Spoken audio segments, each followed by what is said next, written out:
지금은 이렇게 한 줄로 간단하게 정리해서 말할 수 있지만 제게도 인생은 날마다 고난일 때가 있었답니다. 저의 인생 이야기 한번 들어보실래요? 어릴 때 저는 좀 힘들게 자랐습니다. 제 나이 5살 때 뺑소니 교통사고를 당한 아버지는 범인도 찾지 못하고 세상을 떠났고 일가 친척도 없이 덩그러니 이 세상에 남겨졌습니다. 도움받을 형제나 가족도 없이 남겨진 젊은 세대기였던 엄마는 어린 저를 키우느라 남의 집살이를 하며 저를 키웠고 식당 참모에 설거지에 먹고 살기 위해 안 해본 일이 없었습니다. 엄마 손은 고운 얼굴과 달리 좀 부은 것처럼 두툼한데 엄마 평생 해온 고생이 이 손에 담겨 있구나 싶습니다. 그러던 어느 날 우리 모녀의 운을 바꾸어 살아가려면 딸의 이름을 바꾸면 좋다는 말에 엄마는 단번에 제 이름을 덜컥 개명했습니다. 그렇게 바꾼 제 이름, 과연 무엇일까요? 사실 외모는 엄마 닮아 어릴 때부터 예쁘다는 소리를 들으며 자란 저의 이름은 신봉남이랍니다. 봉남이가 어때서요? 라고 하실 수도 있지만 놀림도 정말 많이 당했습니다. 곱상한 얼굴에 한 번 더 쳐다보고 제 이름이 재미있다고 웃기다고 또 한 번 쳐다보는 주목을 받으며 자라온 저는 신봉남이랍니다. 우리 동네에 있는 가장 큰 건물 청소를 하며 저를 애지중지 키워온 엄마는 남다르게 성실하고 깔끔한 데다 손끝도 야무져 10년 넘게 한 건물의 청소부로 일하고 있었습니다.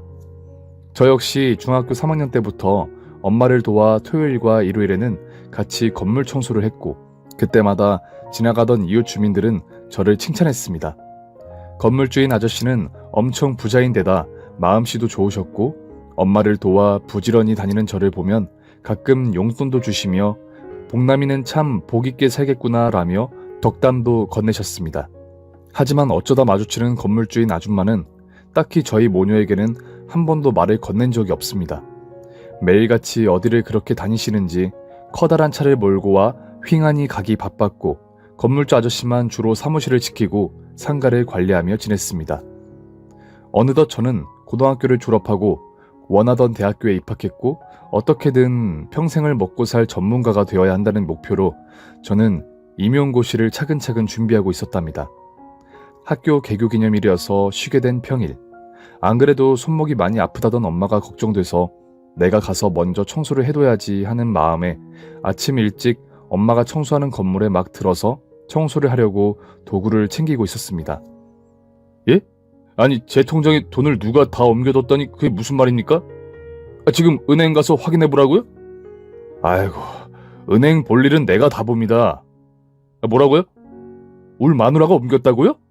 안 그래도 그저께 은행 간다고 확인했는데 라는 목소리가 커다랗게 복도에 울렸습니다.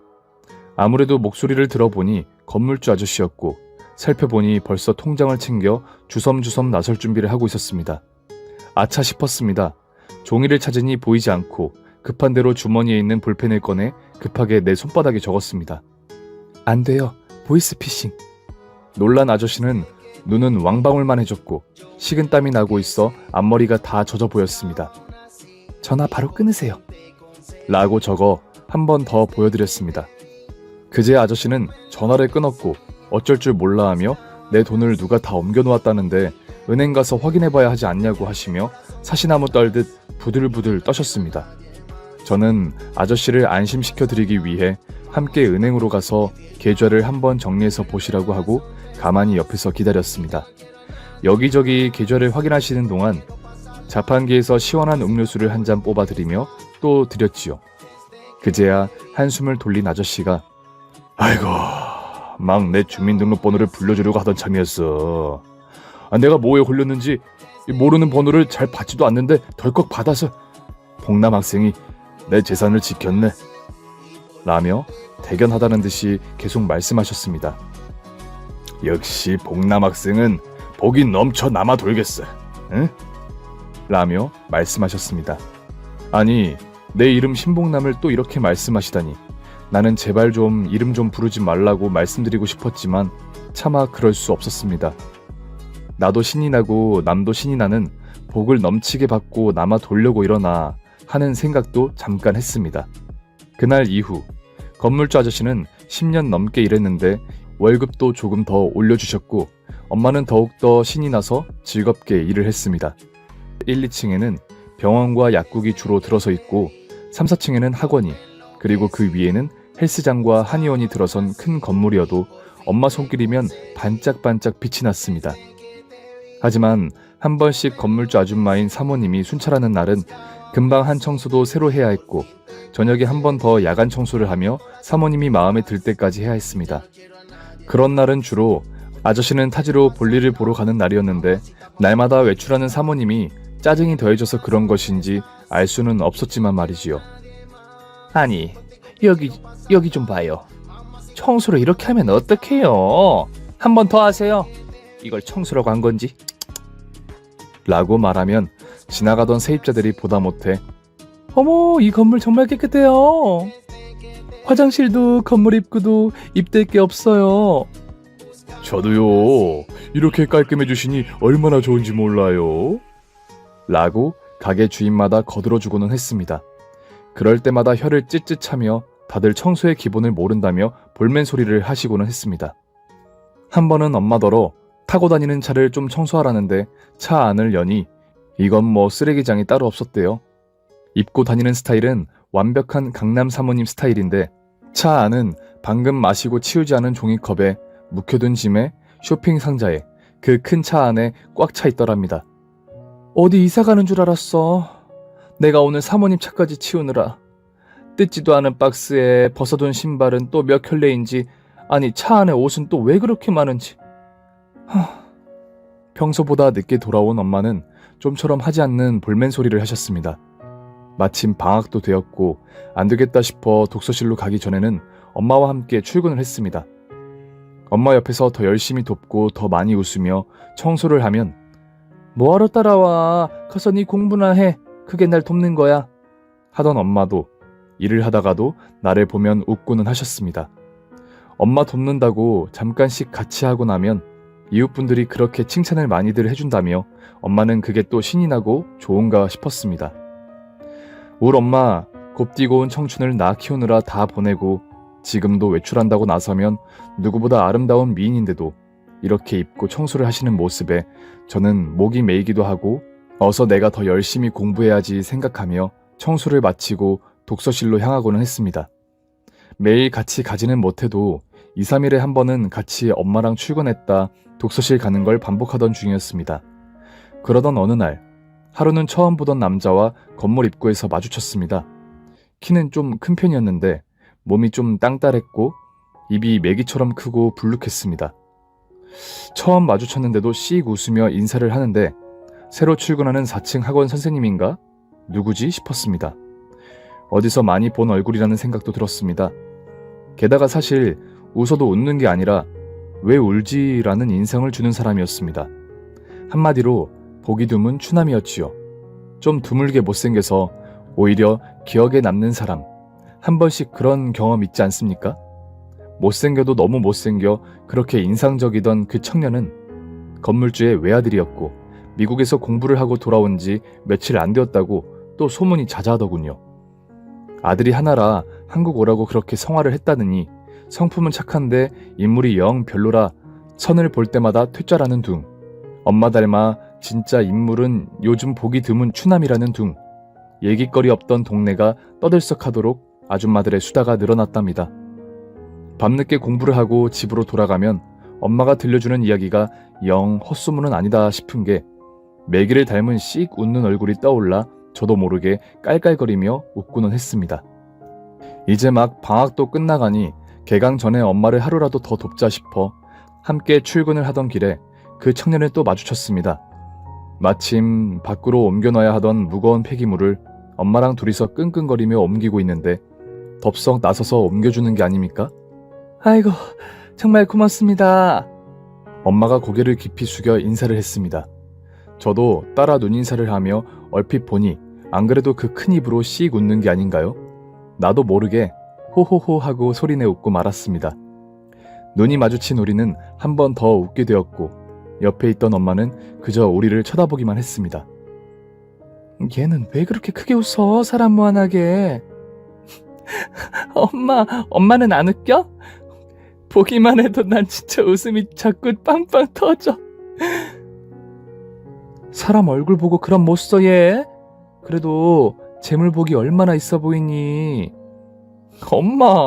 엄마도 처음부터 돈복 있다고 하진 않았잖아. 왜 그래? 하지만 엄마는 아무 말도 못 들은 것처럼 그저 묵묵하게 청소만 했습니다. 예, 복남아, 오늘 그 아드님이 이걸 주더라? 하며 건네는 건 이름만 들어본 핸드크림과 사해소금으로 만든 바디 샴푸였습니다. 미국에서는 진짜 인기 많은 제품이라며 어머니 드리려고 사왔는데 꼭 쓰던 것만 쓴다고 해서 따로 드릴 분이 없어 드리는 것이니 부담 갖지 말고 쓰시라고 하더라며 덧붙였습니다. 엄마, 이거 사해 있잖아. 그 소금 성분이 많아서 둥둥 뜬다는 이스라엘 근처의 그 바다에서 나는 소금을 원료로 했나봐. 우리 오늘부터 한 번씩 써보자. 사모님이 안 쓰는 게 더 많으면 좋겠다. 우리가 그 덕에 이렇게 호강을 해보네. 그렇게 엄마가 기분 좋게 받아오는 물건은 품목도 참으로 다양했고 이유도 많았습니다. 먹을 사람이 없어서 집에 너무 많이 쌓여 있어서 등 갖은 이유로 생필품에서 과일 등 다양한 물건들이 들어왔습니다. 어느 날은 또 아드님이 줬다고 하며 엄마가 말씀하시곤 했답니다. 그렇게 몇 달 동안 받기만 하던 어느 날 등굣길에 마을버스를 타고 서 있는데 미끄러지듯이 차 한 대가 서는 게 아닌가요? 차 문을 열고 나를 보며 싱긋 웃는 사람은 바로 그 아드님. 안녕하세요. 좋은 아침입니다. 어디까지 가요? 저는 남부터미널역으로 갑니다. 타세요. 저도 마침 양재동에 볼 일이 있습니다. 마침 고맙다는 인사를 진심으로 하고 싶기도 했고 같은 방향이라니 타고 가면 차비가 굽겠다는 생각도 들었습니다. 태워주셔서 고맙습니다. 제가 영광입니다. 어서 오세요. 차 안에는 좋은 향기가 났고 메기처럼 불룩한 입과 웨쌍꺼풀의 작은 눈도 오늘따라 선하게만 보였습니다. 이건 뭐지? 그동안 선물을 너무 많이 받아 그런가? 내가 잠이 덜 깼나? 속으로 이런저런 혼잣말을 하는데 말을 건네옵니다. 참, 제 이름은 이현우입니다. 31살이고요. 네, 늘 저희 엄마에게 잘해주셔서 정말 인사드리고 싶었습니다. 라고 하면서도 제 이름은 차마 입 밖으로 나오지 않았습니다. 이름이 민지나 서윤이, 아니 정이나 은경이라도 되면 얼마나 좋겠어. 복남이가 뭐야. 복남이 무슨 6.25 피난민도 아니고. 라고 속으로 생각하며 꿀먹은 벙어리처럼 있으니 아버지가 그러시더라고요. 생긴 것도 참하고 복 있게 예쁘고 하는 행동도 말도 복이 정말 넘친다고. 그래서 내 이름은 아시냐고 여쭤보니 기다렸다는 듯이 복남씨라고 하더라고요. 저도 아버지한테 딱 한 번 들었는데 안 잊혀지더군요. 이름이 참 예뻐요. 예. 제 이름이 좀 사정이 있어서. 이름이 참 좋습니다. 신나는 복이 넘치는 사람이라니 그야말로 요정 아닌가요? 요정요? 요정이라고요? 행운을 가져다주고 복을 가져다주고 보면 아름다운 사람이 요정 아닌가요? 아마 요정을 가리키는 팅커벨을 옛날 우리말로 하면 복남일 겁니다. 아마 제가 장담합니다, 복남씨.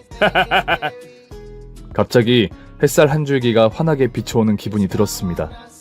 내 인생 24년 만에 그동안 만인을 웃기기만 하던 복남이가 요정이 되는 마법 같은 순간이었습니다. 호호호, 웬만하면 개명해라. 개명이 얼마나 쉬운 줄 아냐라는 둥. 어울릴만한 이름을 우리가 지어주겠다는 둥. 그런 소리만 들으며 지냈는데 차마 엄마에게 말은 못했지만 언젠가는 꼭 개명하고 싶다는 생각에 혼자 이런저런 예쁘고 세련된 이름으로 나를 불러보고는 했는데 럴수 어찌 이럴 수가 있나요?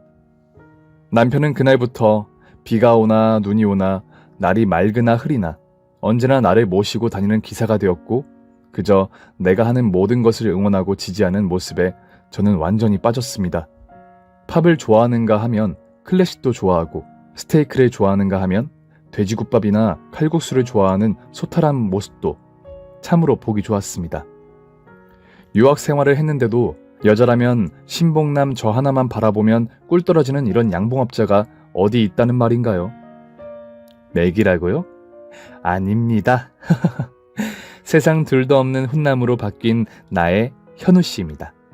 남편과의 연애는 알콩달콩했고 무엇보다 대화가 통하고 취향이 비슷하다는 건 참으로 즐겁고 행복한 일이었습니다. 하지만 처음부터 부모님께 연애를 공개하지는 못했습니다. 오래 살던 동네라 동네 아줌마들 입방아에 오르내리는 것도 조심스러웠고 데이트를 하기 시작하면서부터는 한 코스 전에 내리거나 하는 007 작전을 나름대로 펼치고는 했습니다. 무엇보다 저는 현우 씨의 어머님이자 엄마의 오랜 일터의 사모님이 어떻게 반응할지 걱정이 컸습니다. 안 그래도 교육 잘 받고 돈 많고 좋은 집안의 며느리감을 고르고 있다는 소문도 들었는데 하나뿐인 외아들이 나를 만난다고 하면 어떤 반응이 나올지 불을 보듯 뻔했습니다. 언제쯤 어떻게 말씀을 드려야 하나 싶은 걱정에 우리의 사랑은 점점 더 깊어가기만 했습니다. 졸업하면서 임용에 합격한 저는 초등학교 선생님으로 출근을 시작했고 사귄 지도 어느덧 1년쯤 지나자 현우 씨는 슬슬 결혼 이야기를 꺼냈습니다. 사실 아버님께는 이미 말씀드렸고 벌써부터 너를 며느리감으로 점찍어 두고 있었다고 응원해 주셔서 내심 저도 기뻤습니다. 하지만 남편도 엄마는 좀 걱정이 된다며 아예 내가 죽고 못 사는 사람이 있는데 라며 긴급 상견례를 해버리자고 말했습니다. 그게 통할까 싶기도 했지만 별다른 뾰족한 방법을 찾지 못한 저는 남편이 하자는 대로 하기로 했습니다. 고르고 고른 맛집으로 소문난 퓨전 한정식집 룸에서 엄마와 함께 미리 와서 앉아 있는데 어찌나 떨리든지요. 옆에 앉은 엄마도 마음이 초조한지 무릎 위에 놓인 손수건을 접었다 폈다 하는 게 보였습니다. 아니야, 떨 거 없어. 서로 좋아서 하는 거야. 그리고 난 현우 씨를 사랑하고 누구보다 부모님께 잘해드릴 거야. 자, 복남아 용기를 내. 넌 충분히 사랑받을 수 있고 넘치게 사랑할 수 있어. 좀 있다 보니 밖에서 종업원이 안내하는 소리가 들렸습니다. 문이 열리자 한껏 꾸민 시어머님이 먼저 보입니다. 얼마 전에 안면 거상 수술을 해서 얼굴은 한껏 올라갔는데 안 그래도 작은 눈이 더 올라간 거 아닌가요? 저러다 두 눈이 머리카락 위로 올라가는 건 아닐까 생각하는 중에 아니 현우야, 네가 그렇게 사랑한다는 아가씨가 아니 저 우리 건물 청소하는 고작 저 김씨 딸이란 말이야? 세상에 너 어떻게 꼬드긴 거니? 이건 말도 안 돼. 이 불려우 같은 애미의 그 딸이네. 어디 넘볼 때를 넘봐야지.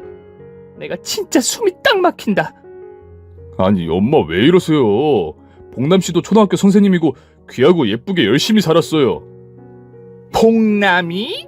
네 집 강아지 이름이니? 아니 이름도 또 복남이라고? 아니 난 그 이름도 마음에 안 든다. 당장 이름부터 바꿔! 하고 그 큰 식당이 떠나가라 소리를 꽥 질렀습니다. 주문해둔 음식을 나르던 종업원들이 멈칫했습니다. 그만해 여보. 좀 진정해. 우리가 한두 해 봐온 것도 아니고 내가 보아하니 심성도 곱고 영리하고 이 맵시도 좋고 요즘 세상에 저런 아가씨가 없더라고. 내가 좀 사람을 많이 보는가. 애들이 얼마나 좋아하면 이렇게 깜짝 상견례를 하겠어. 정신없이 쏘아붙이는 부인을 달래고 얼으며 시아버님은 내게 한쪽 눈을 찡긋해 보였습니다. 엄마는 연신 땀을 닦으며 아무 말도 하지 못했고 시어머니는 급기야 막 다차려진 상을 번쩍 들어 엎어버리는 게 아닌가요? 다들 제정신이야? 이 결혼 나는 못 시켜. 어디 수준이 맞아야지. 올 동네 상 거지하고 사돈이 되라고? 내가 진짜 부끄러워서 못 살겠네. 금방 차려졌다 다 엎어진 상에 난장판이 된 식당 룸에서 저는 두 눈을 내리깔고 반듯하게 무릎을 꿇고 앉아 예비 시어머님께 저의 진심을 말씀드렸지만 어머님은 들은 척도 하지 않고 가버렸습니다.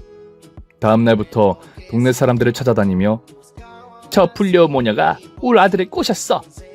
라며 온갖 하소연을 하셨고